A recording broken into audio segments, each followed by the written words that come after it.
All right, we're taking a look at chapter 11, specifically number 22. I did not teach to that one, but I want to teach to it, although we've done problems like this in the past. So this is not necessarily review, it is review, but I want to do a double review on it. On the final, you will have a problem that's similar, that's like the set up a system of linear equations to solve. So you'll want to know how to do that. So number 22, I know I didn't count it, but we're going to set up a system of linear equations and then solve it. It says last year, who? Poutine invested $12,000, part at 10%, and the rest at 7%. If he received $1,065 in interest at the end of the year, how much did he reinvest at each rate? So this type of problem for number 22, chapter 11 test, is the equation is amount invested times interest rate equals interest earned. Now, the basics, we've talked about this before, but let's try it again. If you have $1,000 invested at 5% interest, how much money do you get back at the end of the year? How much interest do you earn, I should say? $1,000 invested, 5%. We could pick a different number, but 1,000 invested, and you have 5% interest. How much? $50. $50. Mm-hmm. If you have 1,000 invested at 7% interest, how much do you get? $70. Of interest earned. You still get your original 1,000 back, but of interest earned. So you would take your amount invested, 1,000 times your interest rate, 0.05, 0.07, whatever, equals your interest earned. Now in this case, they give you two pieces of information. One is the total amount invested, and then the other is the interest rates and how much money is earned. So two different equations. Equation one will say amount is the amount invested. Okay, so the amount invested, how much total money is invested? They tell you, don't look at me. 12,000? Okay, so what makes up the 12,000? You have two things making up the 12,000. Some amount goes into 7%, some amount goes into 10%, right? Those are the two percentages? Is it 10 and 7? Yeah. So do you know how much goes into 10%? Yeah. Nope. Do you know how much goes into 7%? Nope. So what do we assign it?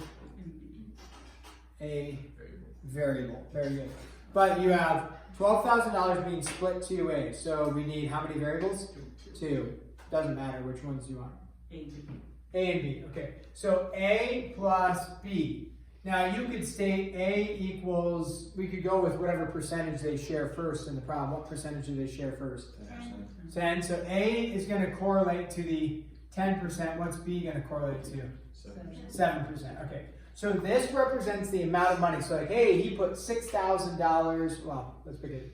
He put $8,000 into 10% and $4,000 into the other 7%. Or he did 2,000 and 10,000, we don't know.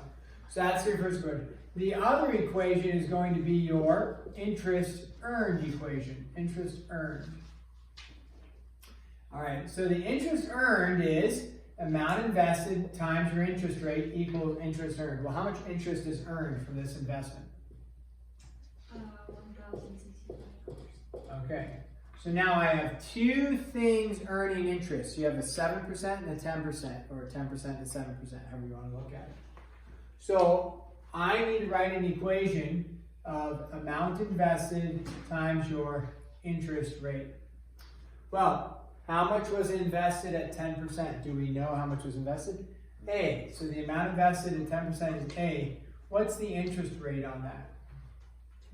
10%, right? So how do we write that in non-percentage form? 0.1.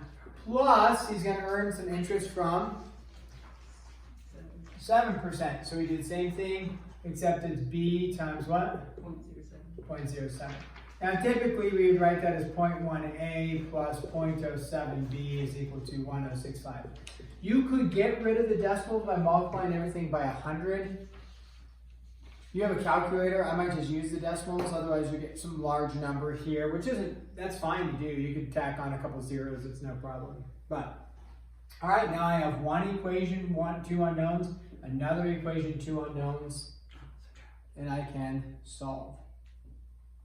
How would I solve? System of linear equations. You could graph it, not recommended. Could you subtract in? You could subtract. The issue is that this is 1 and 1, this is 0.1 and 0.07. Okay. Could you multiply by 10 and then you can move up the 1 and subtract the A? Okay, so Mish is proposing a subtraction by multiplying this by 10. So you would get A, because you move the decimal place 1, plus 0.7b is equal to 10,650, like that. Okay, and then you want to subtract. Yeah. So you maybe subtract this one from here, so negative A minus 0.7b equals a negative 10,650, like that. Oh. And then that would give you point what? 0.3B. 3b equals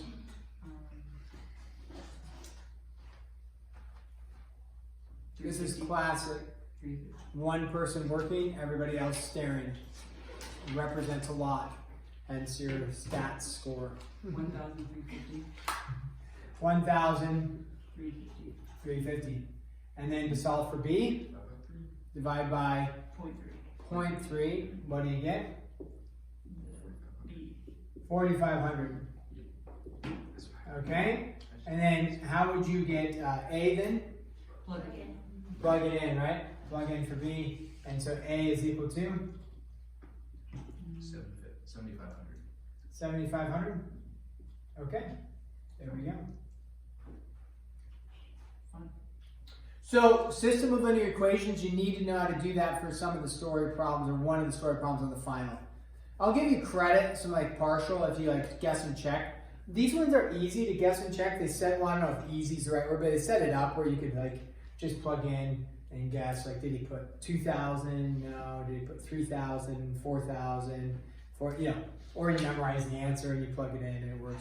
But very difficult if I change this up and I said, hey, this is at 7.25% and this is at $1,065.47. And all of a sudden then you're like, guess check, which you could get there eventually to guess check, but becomes very cumbersome. So, system of linear equations, okay? Got it, you can review the video later if you need to.